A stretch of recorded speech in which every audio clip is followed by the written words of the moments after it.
आज हम बात करेंगे एक बहुत ही अहम नफ्सियाती मसले के बारे में जिस पे शायद बहुत कम बात की जाती है। मैं बात कर रही हूँ पोस्टपार्टम डिप्रेशन और बेबी ब्लूज़ के बारे में।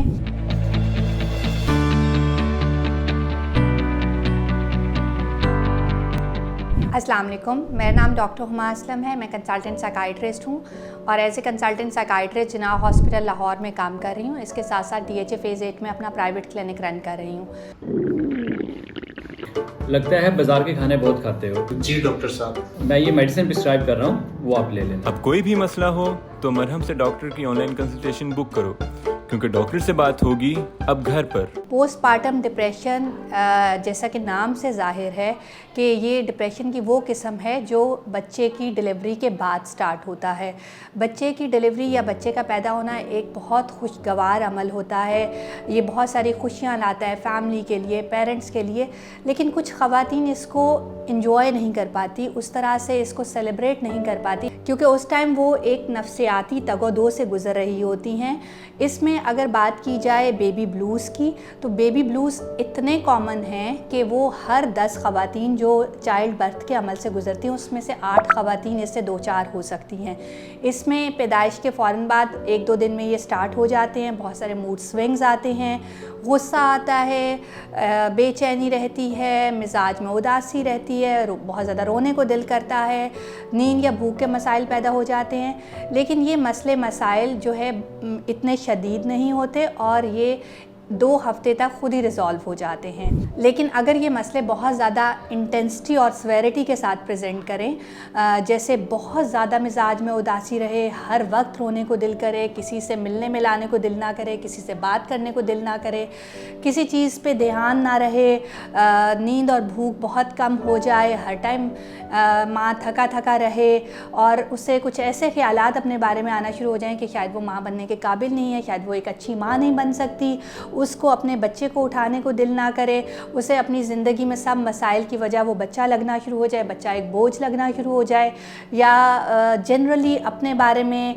बच्चे के बारे में, ओवरऑल हर चीज़ के बारे में मनफी ख्यालात आना शुरू हो जाए। इसके साथ साथ शदीद अलामात की सूरत में बच्चे को या ख़ुद को नुकसान पहुंचाने के भी ख्यालात आ सकते हैं। जिन कामों में पहले कोई दिलचस्पी महसूस होती है उनमें कोई दिलचस्पी नहीं रहती, हर वक्त थकान का एहसास रहता है, किसी काम करने का दिल नहीं करता, बच्चे को उठाने को दिल नहीं करता। ये अलामात पोस्टपार्टम डिप्रेशन के अलामात हैं और ये भी बच्चे की डिलीवरी के बाद स्टार्ट होती हैं। तकरीबन 1 महीने के अंदर अंदर ये अलामात शुरू हो जाती हैं और अगर इनका मुनासिब इलाज ना किया जाए तो कई महीने रह सकती हैं। बात करेंगे पोस्टपार्टम डिप्रेशन होता क्यों है। पोस्टपार्टम डिप्रेशन की एक वजह तो जेनेटिक्स हो सकती हैं। अगर जिस ख़ातून को पोस्टपार्टम डिप्रेशन हो रहा है उसकी वालदा को पोस्टपार्टम डिप्रेशन का मसला रहा हो तो ज़्यादा चांसेस होते हैं कि पोस्टपार्टम डिप्रेशन हो सकता है। इसके अलावा क्योंकि बॉडी में बहुत सारी फ़िज़िकल चेंजेस आ रही होती हैं, बहुत सारी हार्मोनल चेंजेस आ रही होती हैं, उसकी वजह से बॉडी ज़्यादा वल्नरेबल होती है पोस्टपार्टम डिप्रेशन या ब्लूज़ के लिए। फिर कुछ इमोशनल टर्मोइल आ रहा होता है। इसके साथ साथ देखा गया है कि अगर उस खातून की प्रीवियस प्रेगनेंसीज़ में डिप्रेशन रहा हो तो ज़्यादा चांसेस होते हैं कि अगली प्रेगनेंसीज़ में भी पोस्टपार्टम डिप्रेशन हो सकता है, या बाइपोलर इफेक्टिव डिसऑर्डर रहा हो तो तब भी चांसेस होते हैं कि पोस्टपार्टम डिप्रेशन हो सकता है। फिर अगर फैमिली सपोर्ट ना हो, सोशल सपोर्ट ना हो, इन लॉज़ की तरफ से कुछ मसले मसाइल हों, या फिर हस्बैंड वाइफ के ताल्लुकात इतने अच्छे ना हों, या उसकी प्रेगनेंसी के दौरान बहुत ज़्यादा कॉम्प्लिकेशंस रही हों, या फिर वो बच्चा जो है वो इस टाइम प्लान ना करना चाह रहे हों, अनवांटेड बेबी हो, कुछ इस तरह के मसले मसाइल हों तो पोस्टपार्टम डिप्रेशन होने के चांसेस ज़्यादा होते हैं। बात करेंगे कि अगर पोस्टपार्टम डिप्रेशन होता है तो इसके क्या नुकसानात हो सकते हैं। पोस्टपार्टम डिप्रेशन अगर ख़ातून को होता है तो इसका नुकसान सिर्फ उसको नहीं होता बल्कि उसके बच्चे को भी होता है और उसके हस्बैंड, उसके बाकी जो घर के अफराद होते हैं उनके साथ उसके ताल्लुकात ख़राब हो सकते हैं। सबसे ज़्यादा इफ़ेक्ट माँ और बच्चा होते हैं, क्योंकि जो इनिशियल टाइम होता है वो माँ और बच्चे की बॉन्डिंग का टाइम होता है। उसमें फ़िज़िकल बॉन्डिंग भी होती है, इमोशनल बॉन्डिंग भी होती है, क्योंकि क्योंकि माँ खुद एक नफ्सियाती आर्जे से गुज़र रही है, डिप्रेशन का शिकार है। इस वजह से उसकी वो बॉन्डिंग बच्चे के साथ नहीं हो पाती जो असल में होनी चाहिए, और ये बच्चे को भी थ्रू आउट लाइफ इफ़ेक्ट कर सकती है।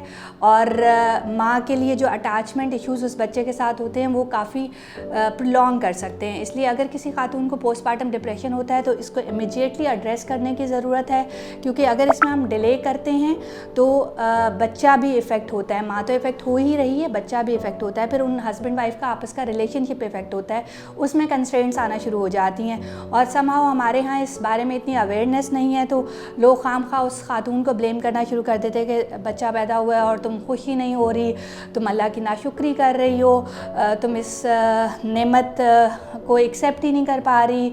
मतलब इस तरह की जब तानाज़नी की जाती है, इस तरह के अल्फाज उसके लिए इस्तेमाल किए जाते हैं, तो वो मज़ीद स्ट्रेस में चली जाती है और उसकी वजह से उसकी अलामात मज़ीद बढ़ सकती हैं। अगर कोई ख़ातून बच्चे की पैदाइश के बाद इस तरह की अलामात से गुज़र रही है तो प्लीज़ उसको अंडरस्टैंड कीजिए, उसकी सपोर्ट बनिए, उसके साथ खड़े होइए, उसको फ़ौरन किसी प्रोफेशनल के पास लेके जाइए, क्योंकि पोस्टमार्टम डिप्रेशन एक ट्रीटेबल इशू है और जितना जल्दी हम इसका इलाज कर देते हैं उतना ही कम इफ़ेक्ट होता है उस आने वाले बच्चे की ज़िंदगी पर और उस माँ की मेंटल हेल्थ पे। अगर आप मेरे से अपॉइंटमेंट बुक करना चाहते हैं तो आप मरहम के प्लेटफॉर्म से ऑनलाइन या फिज़िकल अपॉइंटमेंट बुक कर सकते हैं। इसमें नीचे नंबर्स दिए गए होंगे जिन पे आप रब्ता करके मेरी अपॉइंटमेंट ले सकते हैं। Thank you very much.